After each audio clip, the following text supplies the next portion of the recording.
Apa yang kami lakukan ini jujur murni memang karena ingin membangun masyarakat, membangun, Hanjeli ini menjadi sesuatu yang memang punya nilai tambah, nilai lebih secara ekonomi kepada, masyarakat.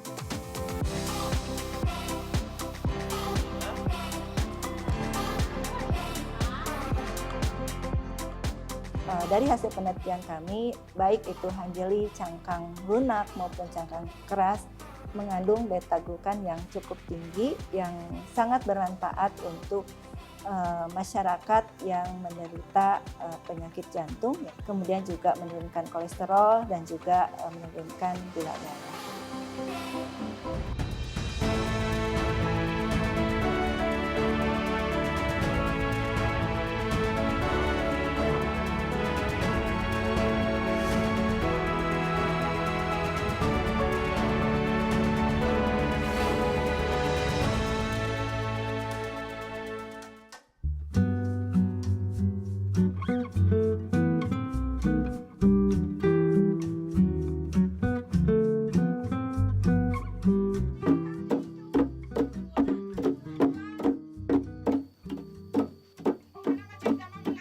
Suara Alo dan Lumpang beradu terdengar merdu dari saung sederhana di Desa Waluran Mandiri, Kecamatan Waluran, Sukabumi. Para wanita tani ini bukan sedang menumbuk padi atau jagung. Ini adalah hanjeli, tanaman lokal yang sedang dikembangkan menjadi bahan pangan alternatif pengganti nasi.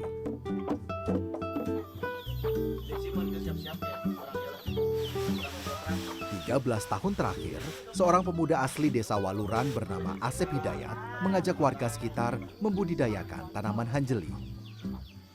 Idenya itu muncul di tahun 2010 saat ia baru saja kembali ke tanah air setelah setahun bekerja sebagai pekerja migran di Arab Saudi. Asep ingin berdaya tanpa harus jauh merantau ke luar negeri dengan memanfaatkan potensi yang tersimpan di tanah kelahirannya sendiri. Kebetulan Hanjeli ini kan sudah ada dari ratusan tahun yang lalu. Ini kan sebetulnya juga sebagai food heritage, makanan sejarah. Nah, kami mencoba mengangkat kembali karena ada keresahan hati ini pangan sudah hampir mau punah. Keberadaannya memang jarang ditemukan di beberapa tempat. Kebetulan di Waluran ini, terutama di daerah Pajampangan, Sukabumi, ini ternyata masih banyak dan ya masyarakat yang menanam hanjeli.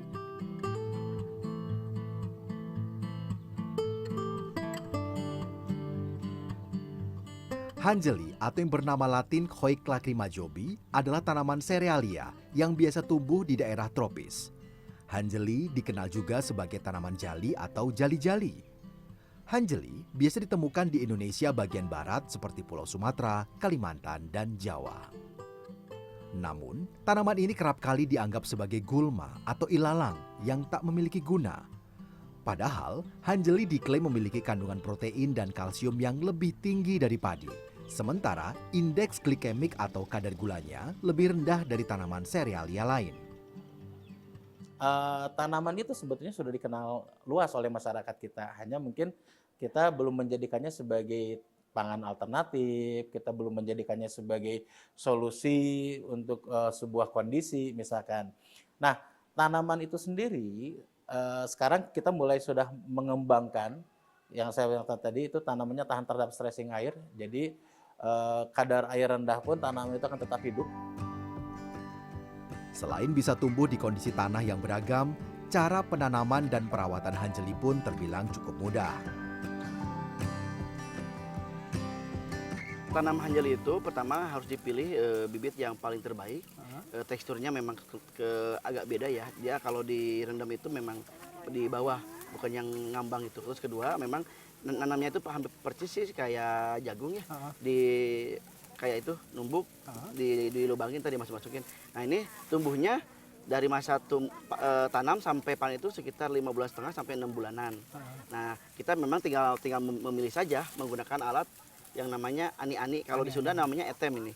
Nah, kita tinggal panen aja. Ini ada dua cara, Kang. Pertama caranya menggunakan etem biar apa?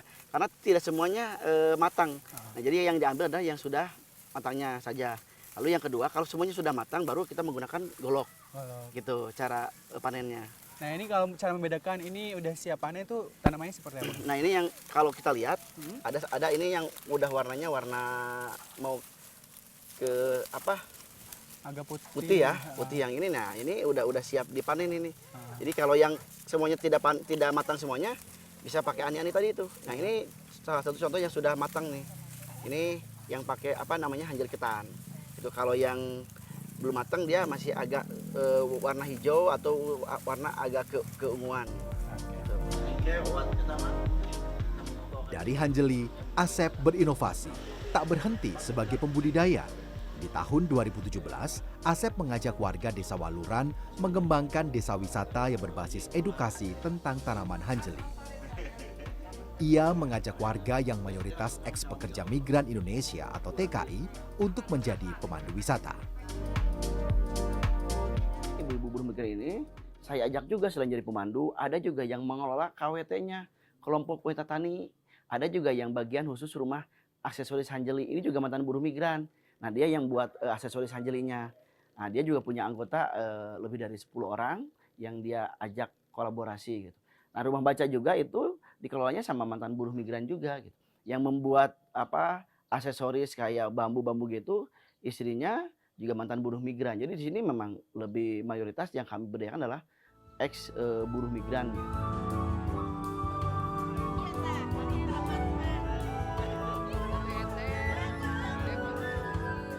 Setiap akhir pekan, ada saja rombongan yang tertarik untuk datang ke desa wisata Hanjeli. Sebagian hanya ingin sekedar berwisata, sebagian lainnya berniat melakukan riset dan penelitian. Selain diberi penjelasan dan pengetahuan tentang tanaman Hanjeli, Asep mengajak para tamu merasakan pengalaman memanen Hanjeli langsung dari ladang. Hasil panen itu kemudian bisa dibuat menjadi gelang, kalung, atau tasbih sebagai cenderamata untuk dibawa pulang. Ilmu baru yang saya dapatkan banyak sekali, khususnya tentang Hanjeli. Yang pertama, selain bisa dibuat sebagai makanan, ternyata Hanjeli tersebut bisa dibuat sebagai aksesoris gitu. Kayak tadi ada buat gelang, kalung, tasbih, dan juga selain Hanjelinya juga dari tumbuhannya itu bisa dibuat sebagai tumbler. Setelah lelah berkegiatan, para wisatawan bisa mencicipi berbagai hidangan berbahan dasar Hanjeli. Yang paling favorit adalah bubur Hanjeli. Lembutnya Hanjeli diolah dengan santan dan gula aren sehingga memiliki cita rasa manis dan gurih. Bagus, enak, rasanya enak, dan saya baca tadi daripada penelitian dan penjelasan daripada Pak Asep, kaya akan gizi dan hal-hal yang dibutuhkan oleh tubuh. Asep juga membuat paket menginap bagi wisatawan yang berasal dari luar kota. Rumah-rumah warga disulap menjadi homestay dengan tarif berkisar Rp200.000 per malam. Dari desa wisata ini, Asep berhasil memberikan tambahan pemasukan bagi kurang lebih 80 warga desa Waluran yang ikut terlibat. Kebetulan dulu masyarakat di sini kan penghasilannya standar ya, biasa gitu. Nah, makanya hari ini mereka kami ajak yang ada divisi khusus tentang pengolahan rengginang. Nah itu juga yang dulu mungkin 300.000, sekarang bisa sampai di atas 1 juta penghasilannya per bulan. Bahkan lebih, bahkan sampai 1,5 juta gitu. Bahkan yang guide saja itu kita hitung per sekali kunjungan itu bisa sampai 150.000. Atas ketulusan dan kerja kerasnya mengenalkan kembali Hanjeli dan memberdayakan masyarakat desa, Asep Hidayat mendapat banyak penghargaan dan perhatian baik dari pemerintah daerah maupun pusat. Sosok si Abah Asep ini adalah menurut saya orang yang super ya, yang sangat luar biasa dan multi talenta.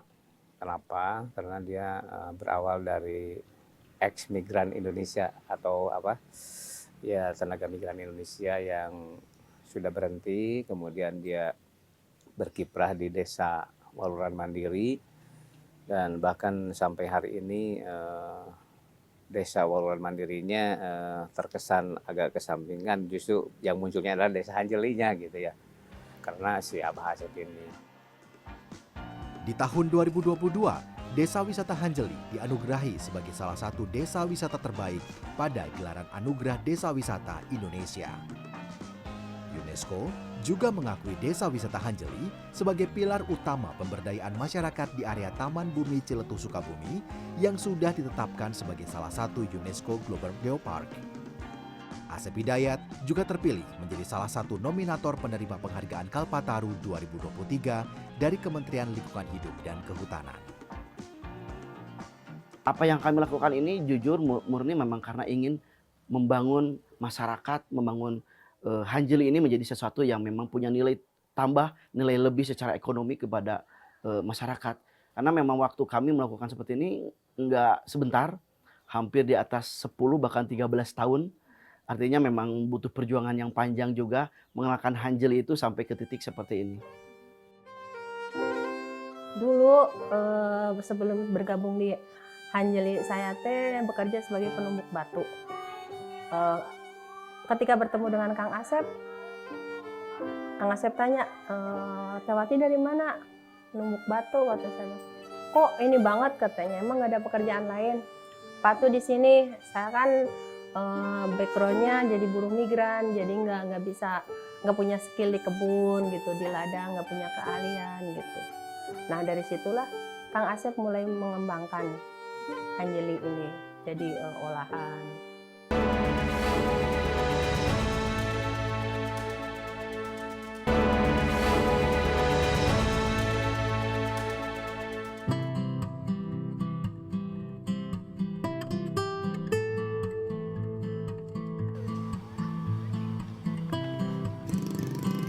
Sejak medio 1990-an, Desa Waluran memang masyhur sebagai desa penghasil tenaga kerja migran Indonesia. Mayoritas dari mereka, terutama ibu-ibu, dikirim ke banyak negara di Timur Tengah, Hong Kong, hingga negara tetangga seperti Singapura dan Malaysia. Mereka bekerja sebagai pengasuh anak atau pembantu rumah tangga. Alasannya, kebanyakan dari warga Waluran tak mengenyam pendidikan tinggi, sehingga tak memiliki pengetahuan dan keterampilan untuk mendapat pekerjaan layak di dalam negeri.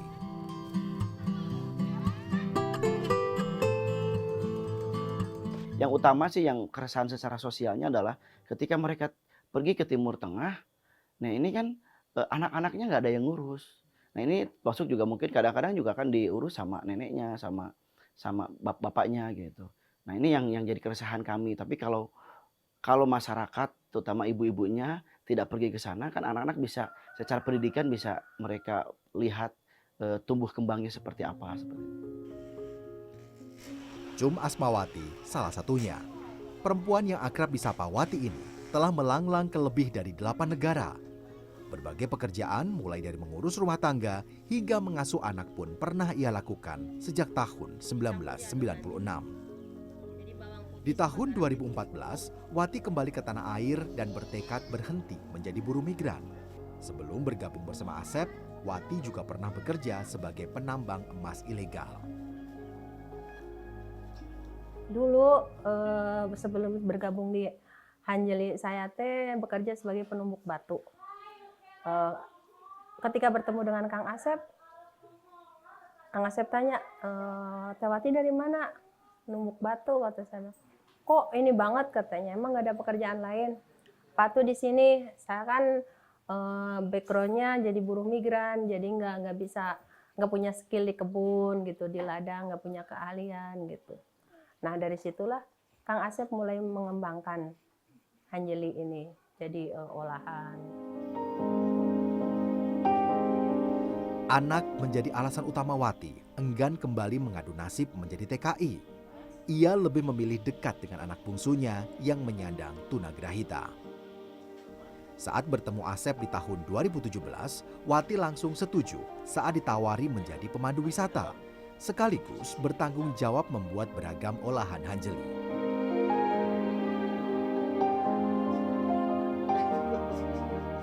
Terus saya kan dulu punya latar belakang, pernah punya suami orang luar juga. Ketika Kang Asep mendengar saya telepon, saya bisa bahasa Inggris, ya udah akhirnya tercetus ide gimana kalau kita mendirikan desa wisata gitu.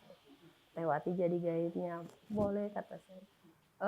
Konsep Kang Asep itu sangat bagus. Terus Hanjeli itu punya prospek yang bagus juga. Jadi saya pikir nggak ada salahnya saya mengembangkan kampung, ikut berpartisipasi gitu dalam pembangunan kampung juga tanpa harus meninggalkan keluarga. Jadi selain itu saya juga punya anak yang istimewa. Jadi ketika saya harus pergi meninggalkan keluarga ke luar negeri, siapa yang mengurus anak saya gitu.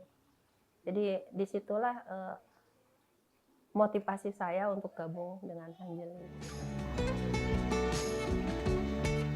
Di Desa Wisata Hanjeli, Asep tidak hanya menjual beras dan biji Hanjeli saja. Beragam produk dan olahan makanan ia ciptakan untuk menambah nilai jual. Camilan seperti kerupuk dan rangginang ia kemas sedemikian menarik untuk kemudian dijual kepada para pengunjung yang datang atau dijajakan secara daring.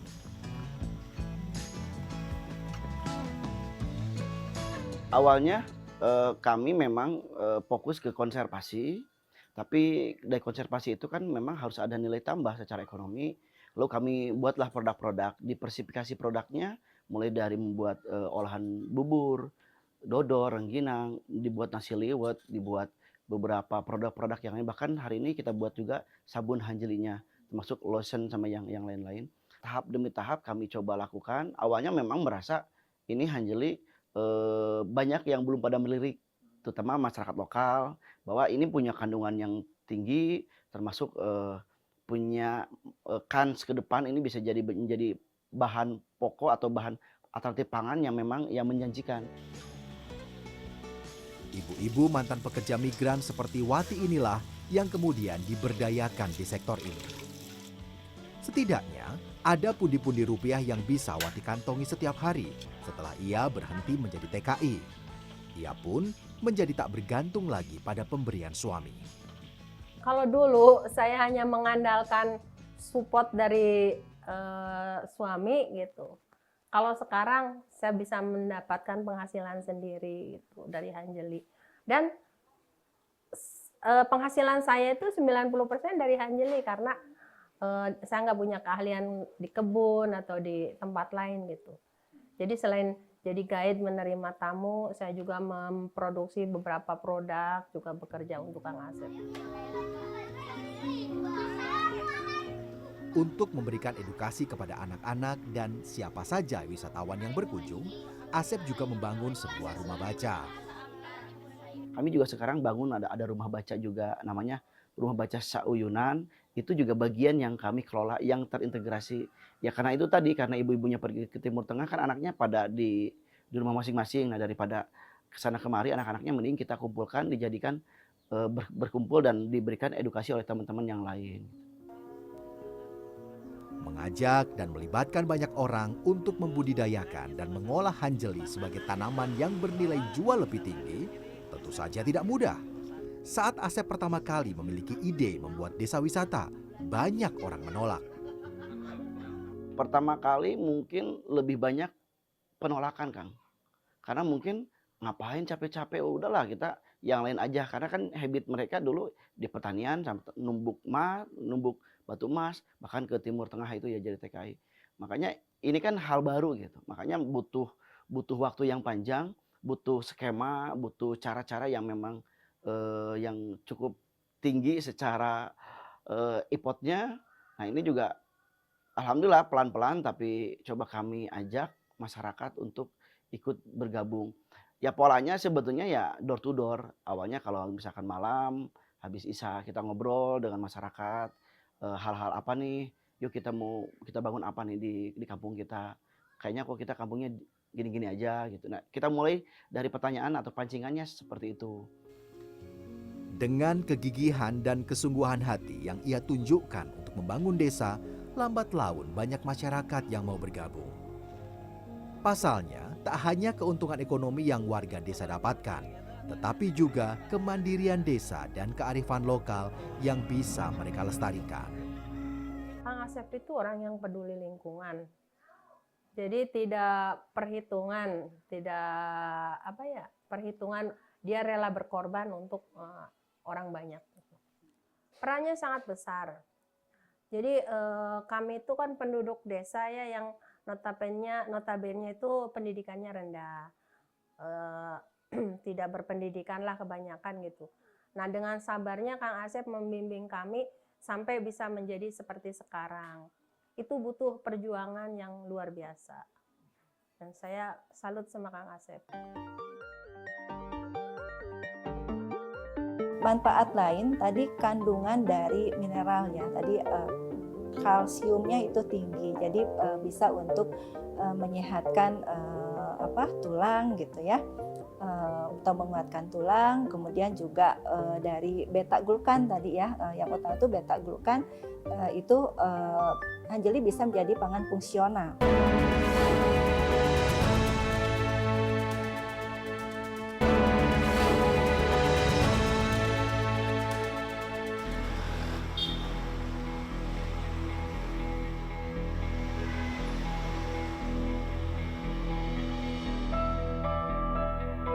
Beragam penelitian menunjukkan Hanjeli memiliki banyak manfaat bagi tubuh. Kandungan gizinya sama dengan bahan pangan pokok lainnya. Lebih dari itu, Hanjeli memiliki kandungan kalsium dan protein yang lebih tinggi dibandingkan padi, jagung, atau sorghum, sehingga bisa dimanfaatkan penderita osteoporosis. Hanjeli juga aman dikonsumsi orang dengan diabetes karena memiliki indeks glikemik atau kandungan gula yang rendah. Kalau dari hasil penentuan karbohidrat itu sekitar 78% ya kandungan karbohidratnya itu untuk Hanjeli.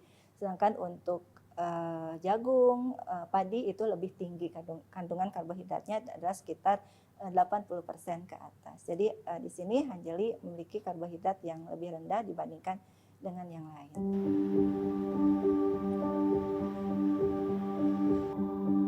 Penelitian lain menunjukkan senyawa bioaktif pada Hanjeli juga bermanfaat untuk mengendalikan kolesterol dan penyakit jantung. Manfaat lain tadi kandungan dari mineral ya. Tadi kalsiumnya itu tinggi. Jadi bisa untuk menyehatkan tulang gitu ya. Atau menguatkan tulang, kemudian juga dari beta glukan tadi ya, yang utama itu beta glukan itu Hanjeli bisa menjadi pangan fungsional ya di sana karena beta glukan tadi selain dia bisa menjaga kesehatan juga bisa untuk menurunkan kolesterol. Dari hasil penelitian kami baik itu Hanjeli cangkang lunak maupun cangkang keras mengandung beta glukan yang cukup tinggi yang sangat bermanfaat untuk masyarakat yang menderita penyakit jantung ya karena bisa untuk menjaga kesehatan jantung beta glukan tersebut kemudian juga menurunkan kolesterol dan juga menurunkan gula darah.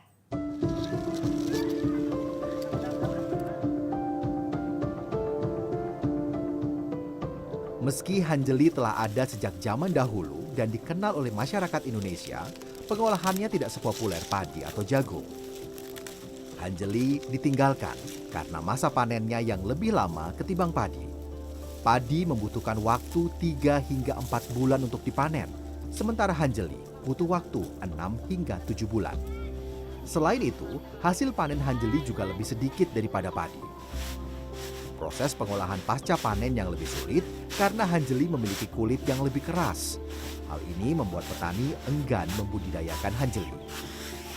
Kenapa ditinggalkan? Pertama, sosialisasi kepada masyarakat berkaitan dengan kandungan gizinya atau kandungan yang ada di dalamnya itu sangat kurang gitu. Sehingga banyak sekali masyarakat yang tidak tahu peluang Hanjeli untuk dijadikan sebagai pangan alternatif saya kira sangat terbuka lebar. Mungkin di sini perlu penanganan pasca panen. Ya, produksi pasca panen dari mulai pengolahan, pengemasan, termasuk juga produk-produk, varian produk yang diberikan. Saya melihat ini peluangnya sangat besar, karena sekarang sudah mulai banyak masyarakat yang melirik tanaman Hanjeli ini sebagai pangan alternatif ketika mereka dalam kondisi tertentu, misalkan orang yang memiliki kadar gula tinggi, misalkan atau orang yang kekurangan serat, orang butuh protein tinggi. Padahal, menanam Hanjeli dipercaya bisa membantu restorasi lahan tandus di perbukitan. Hanjeli yang tahan stressing air serta memiliki akar serabut bisa menjaga tanah tidak longsor. Hanjeli juga jamak ditanam menggunakan sistem tumpang sari sehingga tidak akan mengganggu tanaman produktif yang diprioritaskan pemerintah. Kan masyarakat kami kan di sini dulu jarang sawah, memang tegalannya di sini. Jadi nanam hanjeli itu di area-area yang memang tidak produktif. Kami juga tidak mengganggu program pemerintah. Kan pemerintah juga punya program pangan yang artinya sawah. Nah, kami tidak mengganggu itu, justru kami menggunakan lahan-lahan tidur, lahan yang tidak produktif kami gunakan. Karena di lereng-lereng gunung seperti itu, di lereng perbukitan gitu, yang tak ada hujan. Selain bantuan pasca produksi, petani hanjeli seperti Asep perlu dukungan kebijakan dari pemerintah. Misalkan ada program yang berkaitan dengan lahan. Nah, mungkin lahan sendiri karena biasanya seperti yang ada di Waluran itu kan lahannya itu bisa kita lihat bukan lahan pesawahan, gitu kan? Itu bisa dikatakan lahan tak ada hujan, gitu. Nah, berarti untuk area-area tertentu yang sudah dipilih oleh pemerintah, ini bukan area pesawahan, ini area tak ada hujan, tapi misalkan dijadikan sebagai lahan produksi khususnya untuk mensosialisasikan tanaman hanjeli itu sendiri, saya kira pemerintah bisa membuat program-program plot-plot tersendiri untuk dunia agribisnis khususnya dalam hanjeli dengan melalui kebijakan-kebijakan tentang tanaman pangan lokal.